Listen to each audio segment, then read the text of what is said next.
And welcome to Holey Moley Halloween special episode. My name is Joe Tessitore. This is my partner, Rob Riggle. Riggle! Sorry, I was just looking at that bird over there.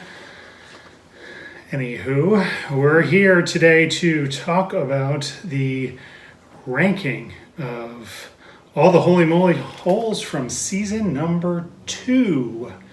Season number 2.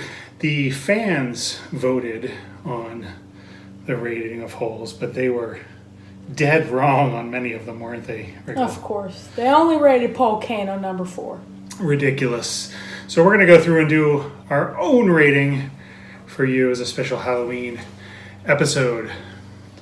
Of course, we would have included holes from the first season, but they're not available on streaming services anywhere. We tracked everywhere. Hulu, Netflix, Prime, nowhere. The people want to watch, Rob. The people want to watch, I think. All right. Let's jump right in, shall we? Number 17. There's 17 total. We'll go through all 17. Number 17, Frankenputt. Frankenputt. It sucks. It was rated, what, number 5 in the fans voting? I believe it was in the top 5, yes. It was rated number 5, and no way they would actually shock people. The fans... Of course not. Just ridiculous. Barely on a physical challenge. Not a very good hole. Yeah. Maybe not really number 17, but we're trying to make a statement to the fans, aren't we here? Yeah. Yeah. Bad. Very bad. All right, number 16, Beaver Creek. Just like I said earlier this season, they just ran out of money and then just redid the Buns and Wieners set just with a few altercations so the fans wouldn't know. Yeah, Beaver Creek does indeed suck. Moving on, number 15, Clowning Around. We didn't really see much of this one, so there's not much to say about it. Moving on, number 14, Dragon's Breath. What do you say, Riggle? Dragon's Breath isn't a bad hole, but it just doesn't make it up there with all the better holes we've had this season. I mean, certainly the participants are not in any real danger, are they? No, they're not. They have fireproof suits. Of course, it would be hard to putt in those suits, but... True in that. True indeed. I think it needs another... Certainly warmer than it is here on set when you're in one of those suits. Fair. I think it needs another little wow factor to really get it for me. Fair. We'll see what happens in season 3. Number 13, The Hole of Nefertiti. I said that wrong, didn't I? TT, that's correct. So I think this one was a good reveal for a hole. We just ran out of money at the end. It was hilarious, but not the greatest hole. Yeah, certainly the one we were being promised all season did not come through, but nonetheless it was a challenging putt for the win for Tennerbeard. Stephen Curry wasted all that money for nothing. We should ban him from the set. Number 12, Slip and Putt. I believe a favorite from season 1 if we could see it on streaming. Yeah. It is a classic, but with all the new holes we got this season, it just doesn't stand anymore. Fair enough. Number 11, Water Hazard. This one was rated much higher by the viewers, which I found surprising, but a solid hole, but nothing special. It's a mediocre hole, nothing special though. No, some fun action of people falling off the thing and getting sprayed by hoses. Right. Maybe next time they could have them coming from different directions and see what additional aspects of humor that might bring. Good idea, Joe. Number 10, just making the top 10, The Distractor. This one really depended on what the distractor was. It could be great or it could be just okay, right? Yeah. You know what would make a good distraction, Joe? My pants! What do you call those things, Riggle? Zubas! That is kind of fun to say. Zubas! You know what you should do, Joe? Show everybody your pants. I don't want to show people my pants. Do it, Joe. I do want it. to show you my pants. The Riggles. That's what I call them, Joe. Number 9, Diving Range. Diving Range. I once talked to Stevie G on the phone in the airport. He was a good judge. That Joey Cephaly sucked. Joey Cephaly did. Diving range wasn't the most difficult hole from a putting standpoint, but it certainly brought big laughs and entertainment, didn't it? Yes. Anything with Stevie G is okay with me. Mm-hmm. And moving on to number 8, Putter Ducky. Putter Ducky is number 8. What do you say, Riggle? We had some of the best wipeouts in all of Holey Moley, but the one thing that would make it better, the one thing that might move it a little higher up the list, is if the Duckies actually block the ball, or actually knocking the ball into the water. Yes, indeed. We did have some of the best wipeouts of all season in Putter Ducky, though. I think only one person made it past that hole. Yeah, one of the more difficult ones to get through without getting knocked off, for sure. It's time for number 7, Putt the Plank. I really think this is when the show really jumped the shark. Don't you agree, Joe? This is true. This is very true. Not only did we literally jump the shark, we brought John Lovitz out of retirement. What's John Lovitz doing there? Is he a retired sea pirate? I do think this one might rate a little bit higher for me if the luckiness of Lovitz's putt was, or I guess chip, was a little bit more consistent. It's a little bit of a randomized thing there, but a fun hole nonetheless. I think in season 1, Joe, you could choose who was putting for you, a Rob Riggle robot or Stephen Curry, but we don't know that for sure because we can't see it on streaming. Fair. Very fair, Rob. Moving on to number 6, Buns and Wieners. I do love me some buns and some wieners, Joe. Fair enough, Riggle, fair enough. But this one had more than just buns and wieners. It was actually one of the more challenging putting holes with that little uptick you had to go through the fork. Yeah. And also some excellent wipeouts. And, of course, Beaver Creek, the one who ripped the hole that ripped it off. Although this was the one that it looked like you fell into your water, but you didn't actually fall into water. Of course, Beaver Creek had that, too. It was just a mat, and we always called it water. I think that was, at the end of the season, I think that was cleared up for us. Indeed.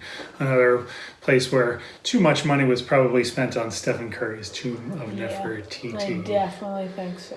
All right, moving on to number 5, Go For It.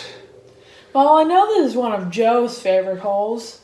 Absolutely. I mean, if alone for that one guy of the 2 twins who had the sweatshirts on, and that guy fell off after like half a second, I mean, that alone makes this an absolute all-time classic and pushes it into the top 5 for me, Rob. It is a great hole otherwise. I think that same guy had his ball swallowed by the gopher afterwards. Yeah, it is a challenge, and it does make sense to win on the bucking gopher because you do get an important challenge going forward. My only problem with this hole is that we tried a new setting on the gopher midway through the season, and after that, everybody was getting like 20s. They maybe should speed it up a little faster. Yeah. Going forward in season 3. Yeah. Okay, number 4. Uranus. Uranus is tough, Joe, is it not? Uranus. Very tough.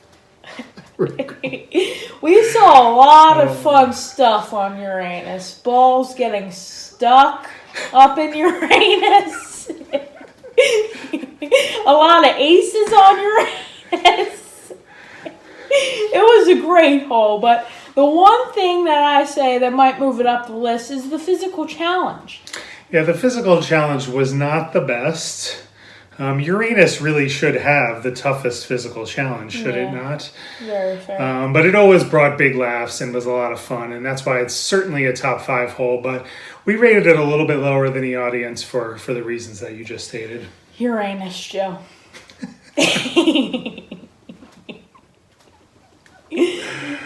Oh, boy. All right, the moment everyone's been waiting for, the top 3. Number 3, Double Dutch Courage. Double Dutch Courage is a classic, and we just added, and every putter's worst nightmare, a Dutch windmill. When this year we added double everything, double blades and double windmills. I have to say, some of my very favorite wipeouts came on Double Dutch Courage. Just people just getting smacked hard in the side and tumbled overboard. Just fantastic. I don't know that I'd change anything about this hole. Was there ever one where somebody wiped out and then wiped out on the second one? That's a good question. I don't recall seeing that, but I think there was one, Joe. I think there was one. Interesting. All right, moving on to number 2. What else could it be? Of course it's hole number 2. Hole number 2. Joe, there's nothing like watching some squeeze through that narrow runway into hole number 2. This is true, Riggle. This is true. Even watching something fight through that narrow runway into hole number 2. Fair enough. Riggle, fair enough. Very fair. Who was your favorite porta potty lurker? I think the Fly or the Lucha Libre. Those are my 2 favorites. The Fly was really the dominator early on in the season, and later on Lucha Libre came to be the knockout king. But just a fantastic hole. Yeah. Difficult putt, difficult challenge, lots of excellent wipeouts. Hard to beat hole number 2. I don't think we saw somebody get by the porta potties till like halfway through the season. And now the moment we've all been waiting for, Riggle, the number 1 hole. What else could it really be for any diehard who watches this show but Polcano? I said this from the beginning. The fans only rated this hole 4th in the overall ratings, and that is absurd. Yeah, I mean, you watch someone try to fly down that pogo stick, or whatever it is, zip line, into that pole and try to grab on and tell me that this is not the single greatest idea the Holey Moley folks have ever come up with. Absolutely fantastic.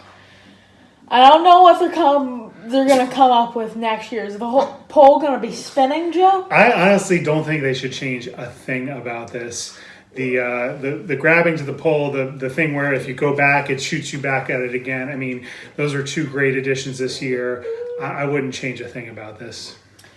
Joe, I know you love this hole, and this is by far the greatest hole we have. Truly is.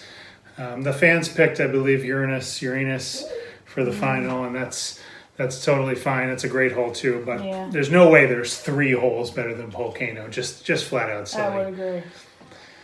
All right, well, there you have it. The 17 holes of Holey Moley Season 2. You said Holey Moleys. Holy Molesies. Holy Molesies.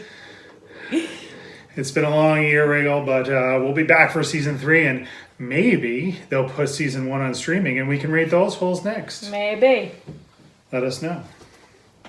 Thanks for joining us. I've been Joe Tessitore, and this has been Rob Riggle. Yes. Signing off.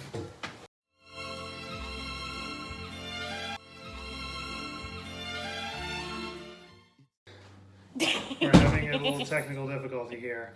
Number 9.